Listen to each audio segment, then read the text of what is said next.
A conviction, accusation of paying a minor for carnal activities, fraud, bribery, and the list seemingly goes on.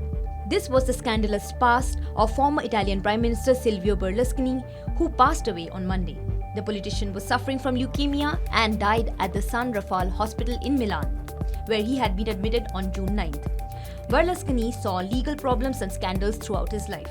It became a part of his name with his work in politics, media, and sports. Berlusconi, who was Prime Minister 3 times between 1994 and 2011, faced dozens of legal cases going back to the 1980s, most of them for bribery or fraud linked to his various business interests. Almost all the cases resulted either in acquittals under appeal to the Supreme Court or expired under the statute of limitations. Berlusconi often took aim at the judiciary, portraying himself as the innocent victim of left-wing magistrates with a political agenda. However, in the year 2013, he was forced out of the parliament after his conviction for corporate tax fraud was upheld by the country's highest court.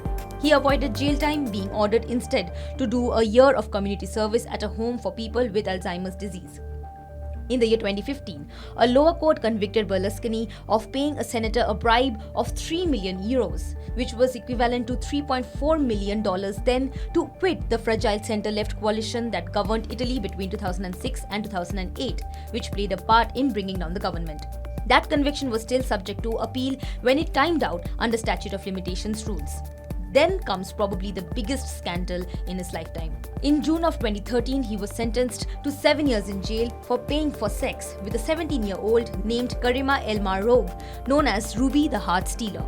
The conviction was overturned on appeal in 2014, the judge ruling that there was reasonable doubt as to whether Berlusconi knew she was a minor. Berlusconi was also cleared on appeal of abusing the powers of the Prime Minister's office with his efforts to avoid theft charges against El Maroug. These included pretending that she was the niece of then Egyptian President Hosni Mubarak. The scandal over Ruby and Berlusconi's notorious parties persisted for years. In February of this year, a Milan court acquitted him of bribing witnesses to lie about what happened, a verdict that followed acquittals in 2 related cases in Siena and Rome. Berlusconi had been accused of doling out millions of euros in hush money in the form of houses, cars, and monthly payouts. But his defense lawyers insisted that the money was compensation for reputational damage for those involved in the case. After the Milan verdict in 2023, Berlusconi said that he had been cleared after more than 11 years of suffering, mudslinging, and incalculable political damage. You'd think that's the end of it, but the former PM's long suspected of links to the mafia also came to light.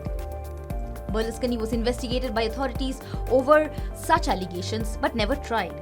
He has repeatedly denied having ties to organized crime. However, his long-standing associate Marcello Dell'Utri was jailed in the 2010s for having acted as a go-between for Berlusconi and the Sicilian Costa Nostra mafia in the 1970s. According to Italy's highest appeal courts, Dell'Utri was responsible for Berlusconi's hiring of a Cosa Nostra member as his stable master at his villa outside Milan. In the year 2012, the court said that the billionaire had paid conspicuous sums in protection money to the mafia over a period of 2 decades. Finally, his reign of scandals has come to an end as he has met his demise. Subscribe to Oneindia channel and never miss an update.